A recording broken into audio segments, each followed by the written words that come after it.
Now, we're taking questions from our friends who are here. Okay, so let's begin. Mr. Aaron Domingo of The Alibi.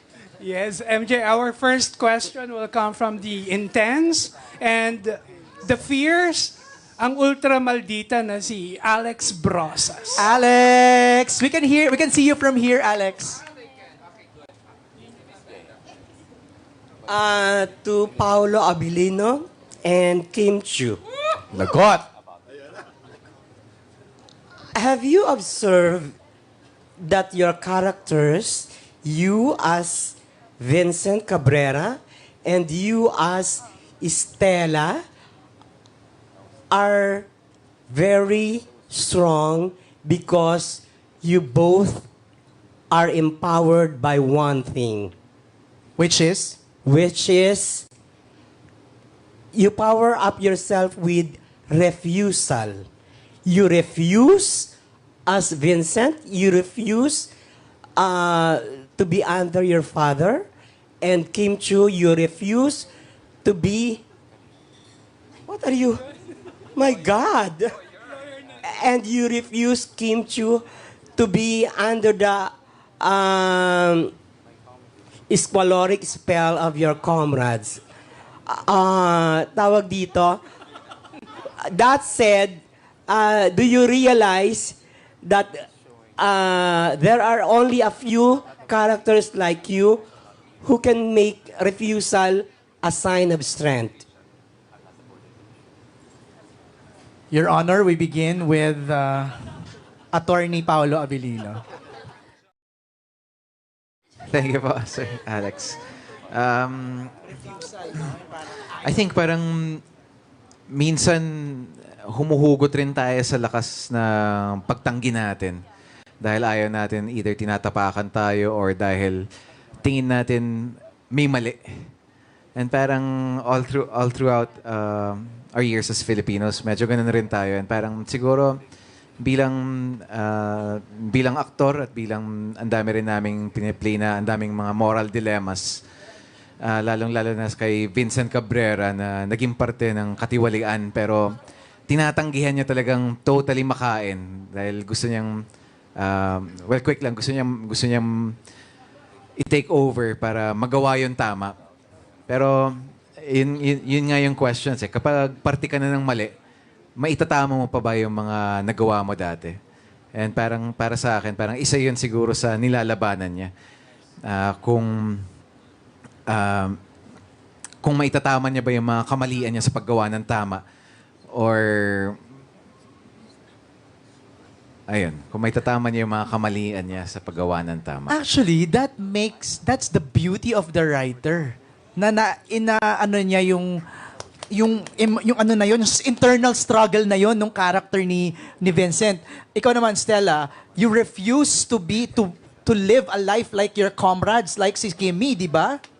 Yes, nagiging strong naman ang isang tao o nagiging matapang siya pag she knows her truth and she stands by her truth. Tama. And wala nang makakatapak ng dignidad mo nun kung nakatayo ka sa kung ano yung talagang pinaniniwalaan mo. Alex, okay ka? I have one question Go more. ahead. For the record, I would like to ask with some sense of urgency and immediacy the real score between Paolo and Kim Chu. Urgency, Sa ha? ibang press con siguro yun. 100 yung score. No press Ay, con sorry. will happen after this. So answer the question. Sumagot si please. Paolo, sabi niya 100 daw ang score. Ow! Thank you, Paolo. I thought Jericho was the only guy I knew who was brave enough to admit things. You are the second one. I didn't admit anything. I just gave a score. Narinig mo yung Alex? He Nagbigay lang didn't po ako admit anything, he just gave a score, 100. I'm not asking for a score. So he did not answer the question? Kimmy, how will you answer that question ni Alex? With urgency daw. Kaya nga para saan ba? Ikabubuti ba yan ang ekonomiya ng Pilipinas? Oo, itong Kung magpapabago ng maikabubuti sa ekonomiya bagong ng- presidente sa 2028. Eto na lang. Ikaw ba? Hindi hindi ako. Oh my God! Eto na lang, ako magtatanong. Kimi, kanino galing yung bulaklak na pinost mo nung Valentine's Day? Ala, super naman. Kanino daw galing Kimi? Di ba? Ikaw Kim. si Kimi. Kanino galing? Siyempre. Kanino? Sarili, charot. Siyempre, sa kanya. Ah! Sa kanya, kay Paon. Siyempre sa kanya. Kay Pao. Pao, sa'yo galing? Just to confirm. Sa akin. Tapos yung post mo, Kim, sabi mo, ay, babae pala ako. Ganun, tama. Yes, ang dami kasing mga babae naglalakad sa daan nung araw na yun. Oh. Siyempre nadadaanan ko lang, galing ako showtime. Dami naman mga naglalakad na nakahawak ng bulaklak. Itong mga to, super naman talaga sa pagka-long hair. Pag uwi ko ng bahay, hala, may flowers din pala ako. Girl pala ako. Ganon. Yan lang yun. I know it's too personal to share, but how does it feel lang na parang somebody sending you a flower and it's Paolo pa, from Paolo pa? Siyempre nakaka-girl talaga pag bigyan ka ng flowers on Valentine's. Kasi hindi naman yan sa gaano kalaki yung bulaklak, super dami, ganyan. It's the thought that counts. Na Yeah. naalala ka, oy, thank you, salamat ah. Pao, anything to add sa pagpapadala mo ng bulaklak kay Kim? Wala naman. Masaya ako na masaya ka. Gusto mo ba i-share yung letter sa... Kimi, can you? Yes, the letter goes like this. Kumanta pala. Hindi. Nilabas no? Eto na, babasahin ko na Eto sa iya. Hindi. Okay na yun. So, ano lang reaction mo na masaya siya na masaya ka? Happy din ako na napapahappy niya ako. Baka sarili mo na. So, would you say, Kim, that you already found happiness? Super naman you already found happiness, but Ah. we have to be happy every day. Kasi di ba hindi natin alam kung ano mangyayari sa atin bukas or sa susunod na taon. So, kung ano man ang nagpapasaya sa'yo ngayong taon, i-cherish mo na. Ayan. O, hindi ko na dadagdagan, ha? Baka... Oh. Thank you, Alex. Eto, we have a question from the entertainment editor of The Philippine Star, Nathalie Tomada. Naka-Valentine's outfit na. Oo, di ba? Ano lang, MJ, follow up lang kasi yung meaning pala ng peony. Peony flowers ba yun? Yung binigay ni Okay, nag-research. Okay, Oh, wait. diba? What kind of flowers is it again? Peony? Oh, favorite ni Kim. So it means Roses pala, it symbolizes healing and protection. Ang ganda. Did you know that? Oh, well, ang sabi ko lang dun sa flower shop. For healing and protection po. Pink lang tsaka red. Pengi Ang mong gagamot pala yung flowers. Pengi mong bulaklak for healing and protection. Ayun. Pero yun nga, Kim, do you feel protected by Paolo? Ay, ang ganda naman ng sa may super. protection. Isa ka palang armor, knight and shining. Wala, super. Okay naman. Oo naman. Hindi, well, lahat naman, feeling ko naman protected ako. Parang, paano mo masasabing hindi ka protected pag minamanyak ka na siguro? Hindi siguro ganun. Kasi lahat naman ng taong nakakasalamuha ko ay may respeto sa akin. So, I feel protected if ganun. You know what? Let me say something. I think where Natalie's coming from is we haven't seen you this comfortable ng matagal. Na parang you feel so safe when you're with Paolo. Sikyo pa na siya. Hindi, sorry lang. Hindi ko alam. Hindi ko napapansin. Pero kung Kasi yun ang nakaka- napapansin nyo. Pakilan nyo na to, na project? Fourth. Oh, see? 'Di ba? If you don't feel safe with your ka-eksena, 'di ba? You won't reach like 4 projects. Siguro din kasi... May ganun ba? May sense of security? I think so. Tsaka may sense of growth when in terms to mga roles na ginagawa namin. And very thankful din kami sa ABS dahil binibigyan nila kami sa Dreamscape, binibigyan kami ng iba't ibang klase ng mga serye na which tackles different type of roles. And pagka-eksena ko si Pao, parang nag-grow ako din Okay. as an actor. Ikaw, Pao, instinct mo na ba yon na to protect Kim? Not naman protect in like literal na way, but have that safe space with Kim while working with you? Of course. Parang, syempre, Well, I've worked with Kim for so long and parang as much as possible, you try to protect them, not just physically, pati in terms of knowing, di ba? The more you know kasi the more you're protected for a lot of stuff. For example, siguro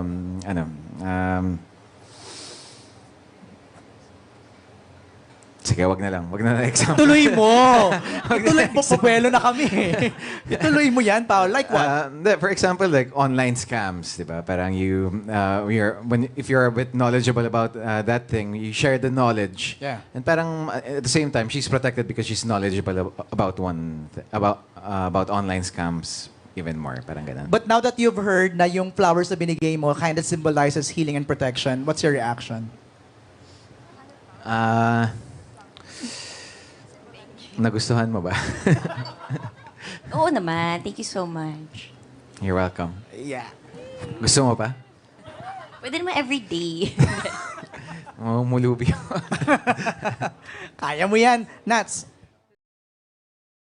Last question lang. Kasi ito talaga yung question ng marami dito sa table. With immediacy na naman yan, and urgency. For Kim Pao again, how was the Valentine's Day for you? Did you guys go out?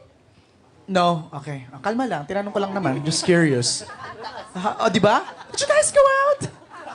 Taas eh. How did you spend Valentine's Day? Ayoko nang tanungin yung buong cast. Kayong dalawa na lang. Bukas, para kasama sila. Ako, nanood ako ng Netflix, yung Singles Inferno. Bakit naman yun? Nanood ako noon. Okay. Ako, wala, bahay lang din. May meeting lang nung tapos may inaaral lang ako para sa isang role. Yan lang. Okay. Okay ka na, Nats? Okay. MJ, we are down to our last question. Oh. And that killer question will come from the diva that we love, no other than Alwin Ignacio of Tribune. Yes. For Kim and for Paolo, 4 projects together, where do you attribute the success of Kim Pao? I think I really attribute it to the people supporting us. Because, yun nga parang Lin lang was supposed to be a one-time project. Pero sila yung nag-request na parang they wanted more, they wanted to see more. We did Secretary Kim, then they wanted a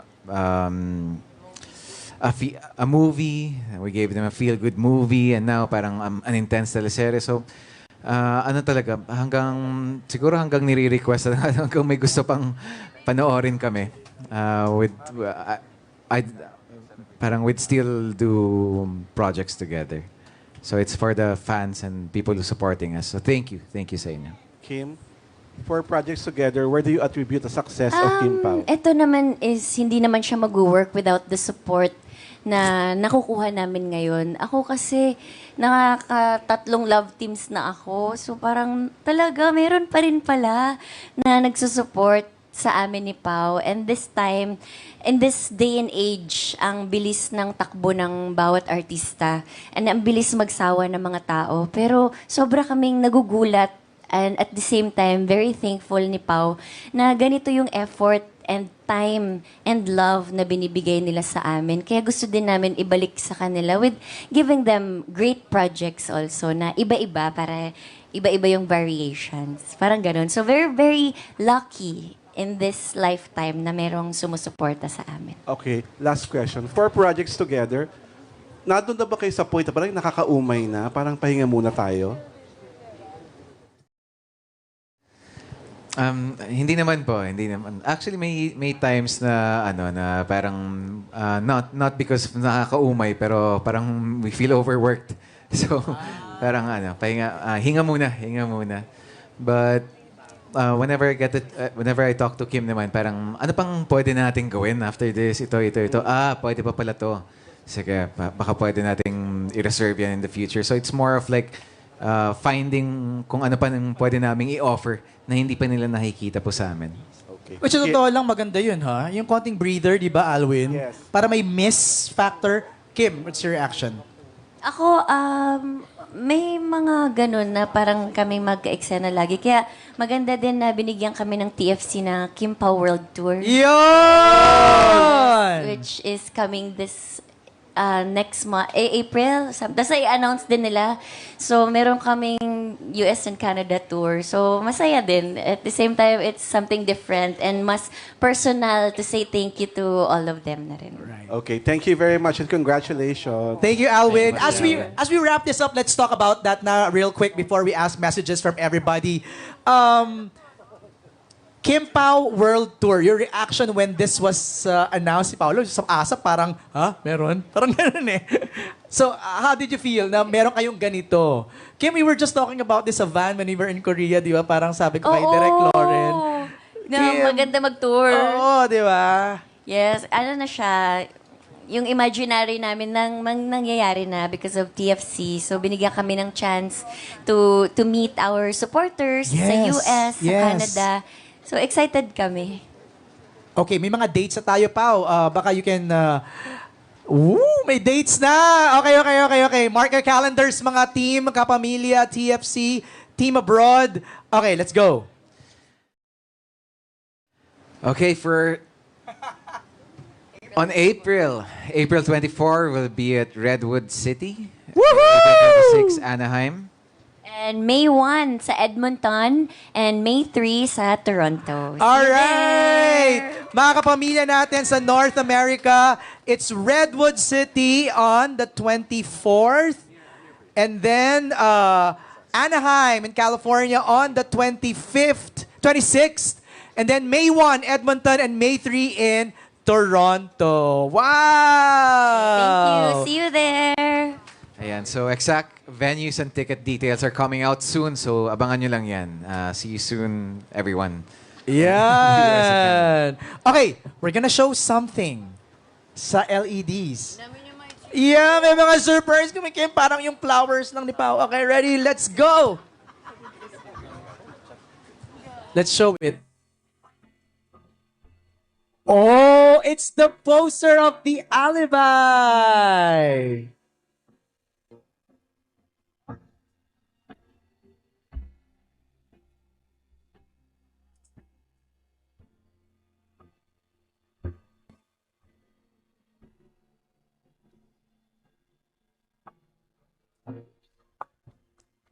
Grabe naman talaga. Ang ganda. All right, thank you everybody for sharing your questions. And maraming salamat sa cast for being candid in Thank answering you. and making this press con fun. Let's have a group photo, please. In the middle. Sana nag-enjoy po lahat sa ating kwentuhan ngayong hapon. Okay, pictures tayo. Let's go. Compress everybody.